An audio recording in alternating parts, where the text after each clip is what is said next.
In Michigan, anyone over the age of 16 will be eligible for a COVID-19 vaccine starting on April 5th. That is nearly a month earlier than the May 1st date set by President Biden. The state health department says it may take several weeks beyond April 5th for anyone who wants an appointment to get one. Michigan has now become the second state after Alaska to set a date for opening up vaccinations. Meanwhile, states are continuing to roll back coronavirus restrictions as vaccines increase and cases drop. One of the latest is Oklahoma, where the governor is lifting restrictions statewide. The limit on how many people can gather at events will be removed, along with a mask mandate inside state buildings. This comes despite warnings from health experts not to do so. For more on this, I want to bring in Dr. Soumi Eachempati. He is the co-founder, CEO, and CMO of Cleared4. He's also a former professor of surgery and public health at Weill Cornell Medical College. Doctor, welcome. Great to have you with us. So Oklahoma is joining the list of states lifting COVID restrictions. What do you make of this? Is it too soon? I think it's progress. And I think as long as people still understand the virus, understand we're not out of the woods yet, understand that the country is still basically about 20% vaccinated, and understand there are plenty of vulnerable people out there who still have not been vaccinated, that as long as people are safe and understand the big picture, I think it is terrific to gather and reopen. So Michigan is making all residents eligible to get the vaccine starting April 5th. Is this going to make it harder for those people who are in the high-risk category, who are already eligible, who've been eligible, but have been unable to get a vaccine appointment up till this point? Well, I'm hoping they're taking that into account. And we know the government is getting lots of extra vaccines and rolling out more centers. And I'm hoping they take that into account and they don't forget the vulnerable people and the elderly people who have still not been fully vaccinated in some areas, including Michigan, I'm sure. And as long as they keep that into account and they're doing the right thing, I'm very comfortable with that.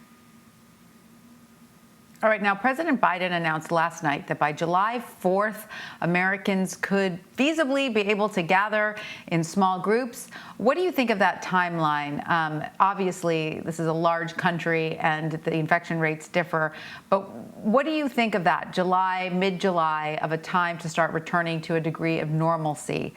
And what's it going to take between now and then to get to that place? Well, it's very interesting you picked July 4th because earlier they had said they tried to get a lot of vaccines by May 1st. So I was initially thinking maybe they're going to try Memorial Day to start the promoting public gatherings and private events for families and relatives. But I think July 4th is much more realistic because then it'll be 2 weeks after most people will have had the opportunity to get both vaccines and a couple weeks afterwards. So I think that is very reasonable. One of the things that they have to realize is that 50% of people or more, by a recent Kaiser survey, about 55% in fact, are going to get the vaccine. But that means about 40 to 45% are not convinced at this time to get the vaccine. So availability might still be there, but the desire for everybody to get vaccinated may not be there. So that's another messaging thing I think they're going to have to be working on very strongly. And there's also, I would imagine, going to be a backlog. I mean, I'm thinking of myself in New York City, right? I look at this May 1st date. I'm very highly anticipating it. But everyone's probably going to sign up, and then it's going to be months before I can actually get an appointment, right? So it's not as if suddenly in May everyone's going to be vaccinated, even everyone who wants to be vaccinated. There certainly are these metropolitan areas that are highly populated that are going to be lagging behind. And you could argue that those metropolitan areas are the ones in the most danger of some kind of a resurgence, correct? Yeah, Tanya, that's such a great point. I just saw the segment where President Biden was saying you get in your car and you wait for an hour, you get it done. And as a New Yorker like yourself, that doesn't apply to us and that community as well. So I think it's terrific to be this ambitious. I want people to realize that it will be easier to get vaccines going forward, and I think that should be encouraging. It should be really helping people lift some of the darkness that's been over us the last year to some extent. But honestly, at Cleared4, we're already trying to get people back and trying to get people open and trying to keep people vaccinated and monitoring that aspect. So I think that's what's going to be important too. You're going to be able to safely gather and monitor who you're around, and I think that'll be important. Right. And of course, yesterday marked 1 year since the World Health Organization declared COVID-19 a pandemic.